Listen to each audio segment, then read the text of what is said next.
লক্ষ health care নিযুক্ত করার পরিকল্পনা গ্রহণ করেছি। আমি ১৪ বছর পর যেদিন দেশের মাটিতে পা রেখেছিলাম, সেদিন আমি সমগ্র বাংলাদেশের মানুষের কাছে একটি কথা বলেছিলাম যে উই হ্যাভ এ প্ল্যান। সমালোচনা করার অর্থে শুধু সমালোচনাই করি, দেশের মানুষের পেট ভরবে? পেট ভরবে না।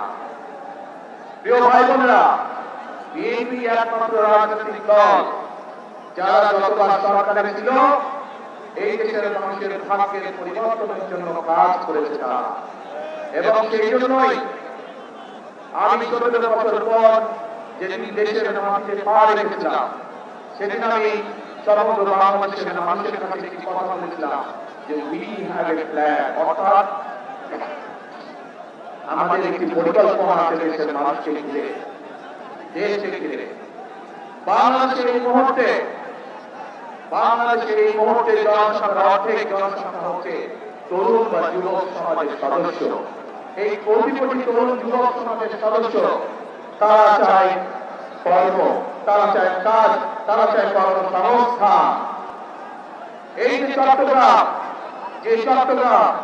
বাংলাদেশের ব্যবসা বাণিজ্যের প্রাণ কেন্দ্র, সেই চট্টগ্রামের মানুষ সহ সারা বাংলাদেশের মানুষ চায় একটি নিরাপদ পরিবেশ, যে নিরাপদ পরিবেশে তারা ব্যবসা বাণিজ্য করতে পারবে, বাণিজ্যিক সুবিধা তারা চায়।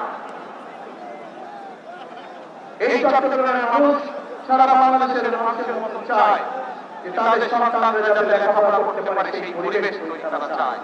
এবং সেই জন্যই আমরা বলেছি আপনাদের রায় পালন করে ইনশাআল্লাহ আমরা সরকারের যখন সক্ষম হলে আমরা আমাদের প্রাইমারি শিক্ষা ব্যবস্থা সহ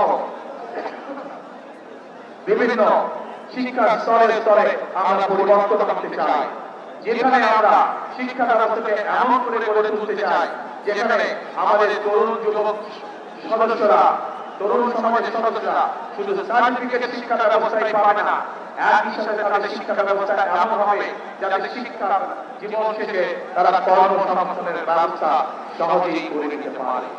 এবং সেজন্যই আমরা বলেছি যে আমরা হয়তো আপনাদেরকে বলতে পারি অমুক জায়গায় এত বেডের হসপিটাল করবো, তমুক জায়গায় এত বেডের হসপিটাল করবো, কিন্তু আমরা তা বলতে চাই না আপনাদেরকে।